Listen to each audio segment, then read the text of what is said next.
So I'd like to invite 4 people who each represent destinations, and each of these destinations is doing some magic around sustainability and are really building bridges. So I'd like these guys to come up to join me on stage, and we're going to have a little chat about how we can build bridges.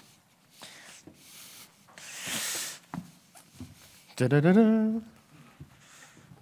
No. Great stuff. Cool. Round of applause for that. Good stuff.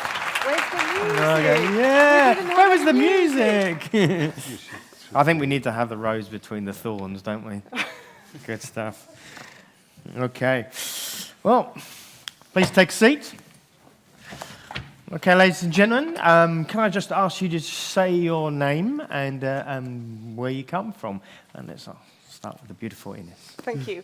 My name is Ines, Antti-Poika, and I work for this wonderful organization called the Helsinki Convention and Events Bureau. And yes, it is located in Finland, which, according to a Japanese delegate of an incentive trip, is, I quote, one big forest.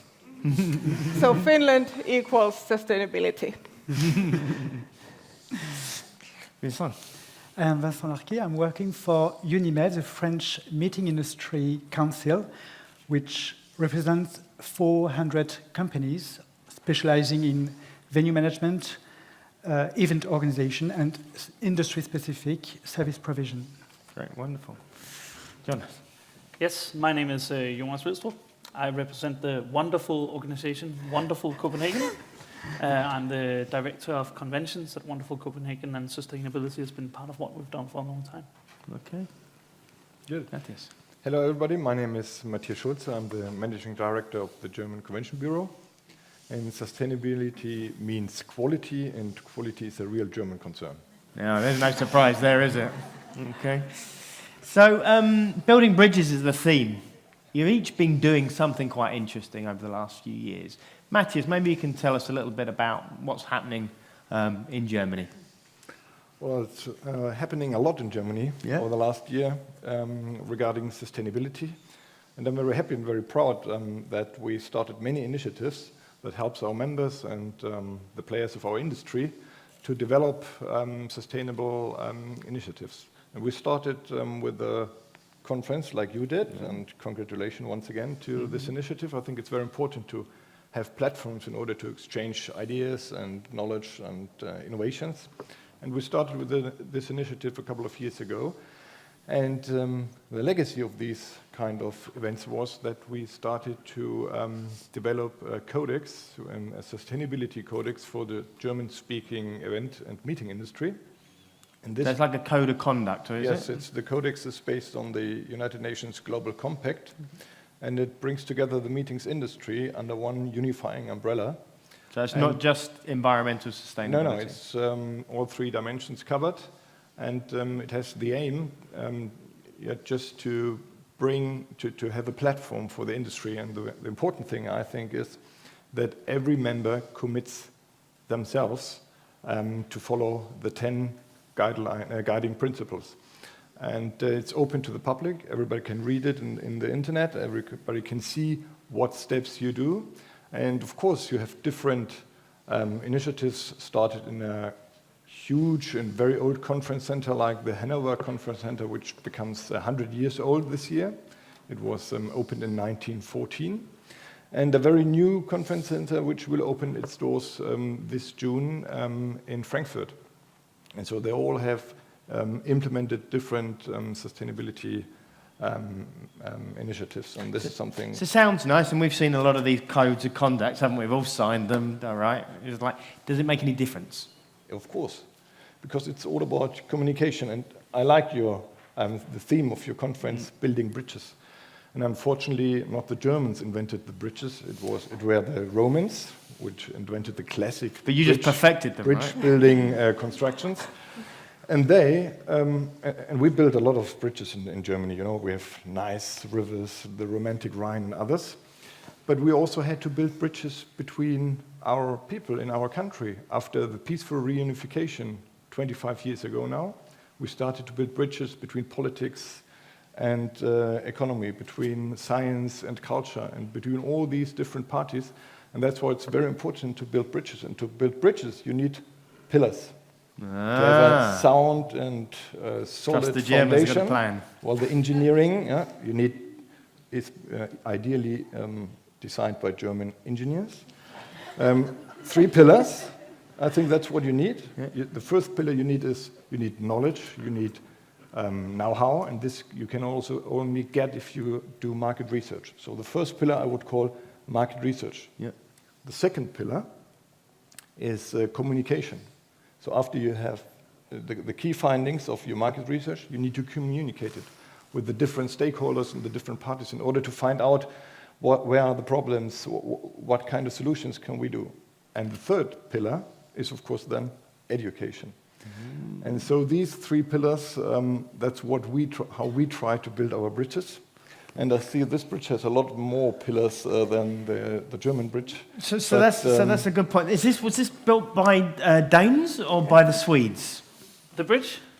The bridge was a common project. It was a common, yeah. because you're quite good at design, aren't you? Yeah. You know, there's famous this Nordic design. Yeah. So how do you take this kind of pillar aspect and roll that out through the destination? I mean, what does that mean, building bridges to Denmark? And Well, I think actually the pillar building is a very good metaphor, and I would like to twist it a little bit. So what we did in Denmark and especially in Copenhagen as a destination was we had the COP15, which started a quite thorough development in the sector, and we've been building upon that ever since, and also during the EU chairmanship in 2012. But to use the pillar metaphor would, in this respect, would very much be about alliances for us. To be a sustainable destination that is able to hold sustainable conferences and sustainable events is about alliances between the private, the sector, the venues, the hotels, the corporations, between the politicians. They also have to believe in it. And also the citizens, the last pillar, the citizens in the country and the delegates of the meeting, they also have to have an understanding of this. So I think it's very much about building alliances, because only then can you reach sustainability. Okay. I know a lot of you in the audience, so I'm going to maybe pick on some of you, actually. So I don't know who I'm going to pick on now at all. But So building bridges, it sounds really easy, right? They're just perfect, 2 fantastic initiatives out there. You know, what's some of the challenges when you start to roll out these destination initiatives? What's kind of some of the things we've got to get over? What can we learn from? Yeah, exactly. Hello. Can we have the mic on, please? Thank you. Hello. So where are you from? My name is Katarina. I'm from Gothenburg, the destination marketing organization, and we've done some work on sustainability as well. And I would say that our challenge right now is to keep up the momentum, because starting the process that's like giving birth in a way. But then you have to raise the child. That's what I thought. Then you have to raise. Yeah. You have to raise the child as well, and that's when that's when you got to get to work. Okay, good. I like that. So the momentum is to keep up the momentum and keep up the speed. Fantastic. Thank you very much. So, Ines, may I jump in at that point for just one sentence? I like your answer very much. It's really like giving birth. And What do you know about that? I tell you, we were there at the clinic together. I tell you, my wife is a midwife. So I know a you're lot about it. professional. But the thing is, it's really not. I like the presentation from Ed very much. What well presented, a creative director, really, and the pictures very good. But I think it's not about making it sexy. You know, it's make it happen, and that's what it is. The most important thing, and that is what is very. You have to keep the momentum. That's really what I can fully agree on. So I'll do a little plug for Gothenburg. Over 90% of the hotels are certified, 50% of the taxis, all of their venues, their airports. They're now working on the restaurants. So if you want to know about creating change and the challenges we've had, talk to Katarina over here. But what about Finland? Everything's perfect. How you've done that? You've given birth. Because you 2 times. Twice, you know about Because that. we have 2 projects There was. that have been underway for the past 2 years. Yep. And we've been involved with the same project as Gothenburg has. We've done some big job together with Guy. This was an ICA Scandinavian chapter joint project concerning how to promote and raise the awareness of sustainability in Scandinavia as a region. And we formed this, alliance, or actually an accord, that initially about 15 destinations signed in Scandinavia. And So we've got kind of something a bit common here with the Germans. We've got some commitment going down. Yes, Helsinki and Gothenburg were amongst the first ones to sign the accord. And within the accord, we commit to bringing up sustainability issues and raising the awareness and building networks within our industry. And to be honest, Gothenburg is one of the champions in that league, so to say. So good job, congratulations. But this project has only been going on for 2 years, so we're only at the beginning. We need to continue, and we need to find ways to communicate, because the challenge with Helsinki is that we still haven't got the 100% of our hotels eco-certified, for example. So that makes that brings a lot of things for us to be done within the region. And it's not only Helsinki, it's other destinations in Finland as well who are involved in this accord or in this project. So we need to find ways to move forward and move on to the next level. So we've got some great things. So kind of 3 places: Denmark, Finland, so Scandinavia, kind of Nordic countries there, and Germany. Kind of pretty well known for environmental stuff, and they've done some good things. But what about in countries where it's a bit more of a challenge? Anyone from a country that's kind of it's not quite so easy as Northern Europe to get a lot of this stuff done? Julia, mi amor, ¿cómo estás? ¿Qué tal en España? How's it going? What's the challenge like in Spain? Well, I would say in Spain we're still trying to build the momentum. So we're at a stage where sustainability, especially in the event industry, is sounding around. There's a lot of interest from the ground. We actually started a chapter for GMIC 2 years ago. Yeah! And we've been very busy organizing seminars and workshops. And every time we do something, I have to say we get a wonderful response. Good audiences, diverse audiences, from convention bureaus, from large companies, from suppliers.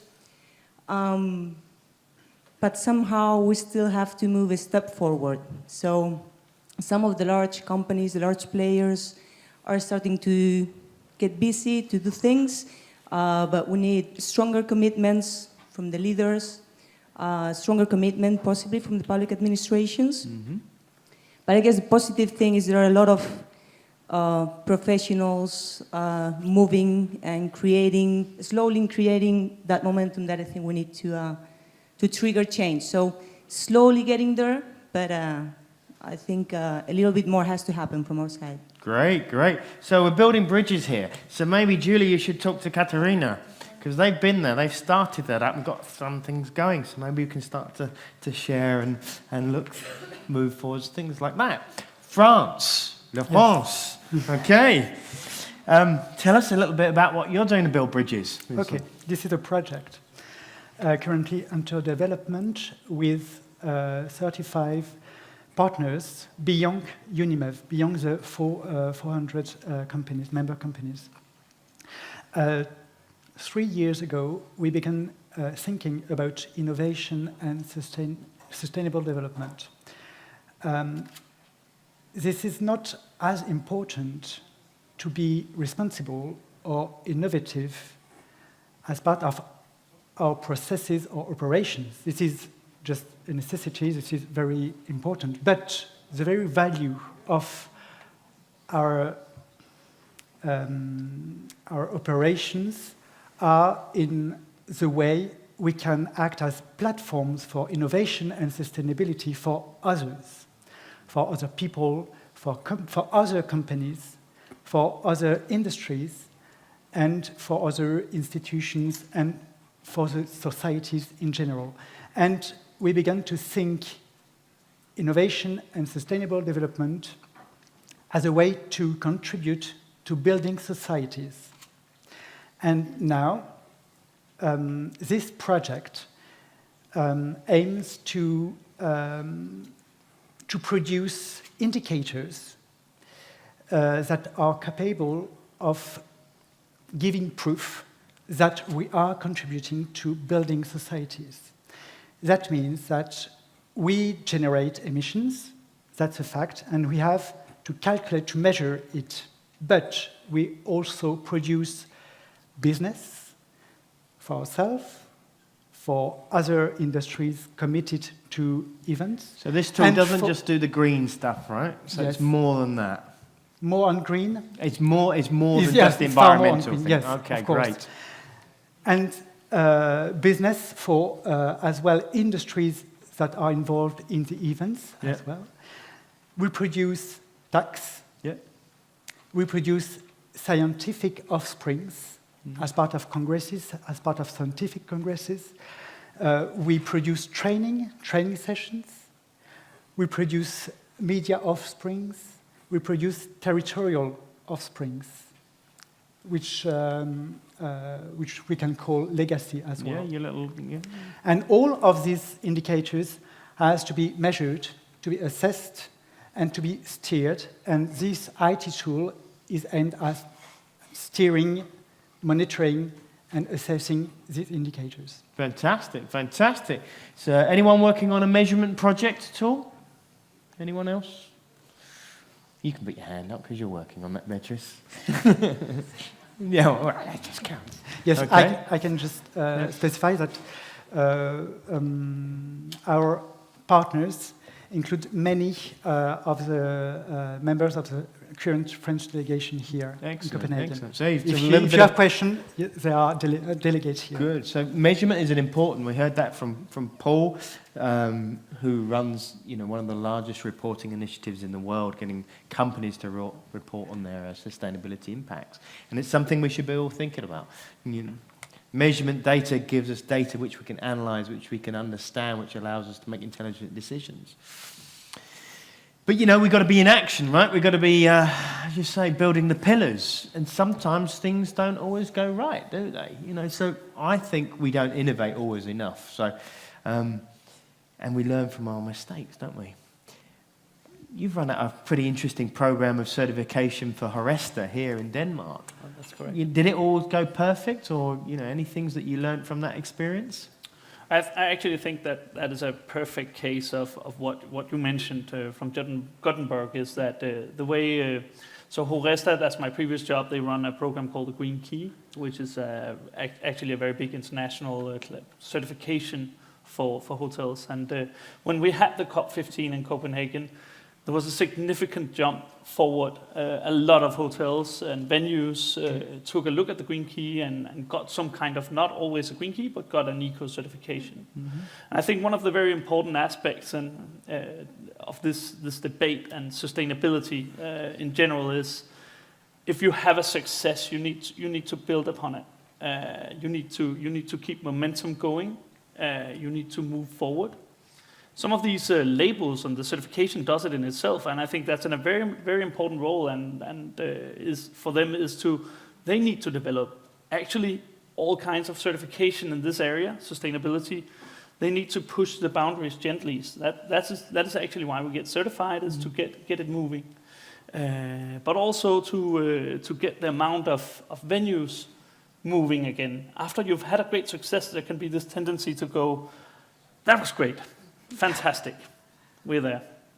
No, we're not. We need to keep moving, and I think competition is also an important aspect of that. I like one of the presentation earlier who said it's about how to make profit in the context of sustainability, and I think if that is a viewpoint we take, then competition will also move this forward.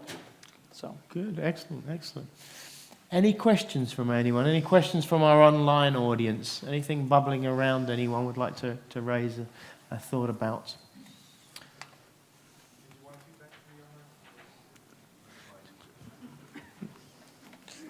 No, sir? The man with the best shoes. Have you seen those shoes? Yeah, they're actually not green. That. Tomorrow I'll wear my green shoes for this conference. Are they as good as my socks? But I are? guess, to be honest, Guy, I mean, having an online experience is actually the honest one you can have. And I don't know about you guys, but I know, for example, the Hub in Amsterdam, they went for dinner. Yeah. And I can see by the level of activity that most of them kind of like either are working or listening in. We still have a few people listening in, but the level of engagement has dropped. Okay, good. Thank you very much. That's good. We like that. That's what we learned from the innovation, right?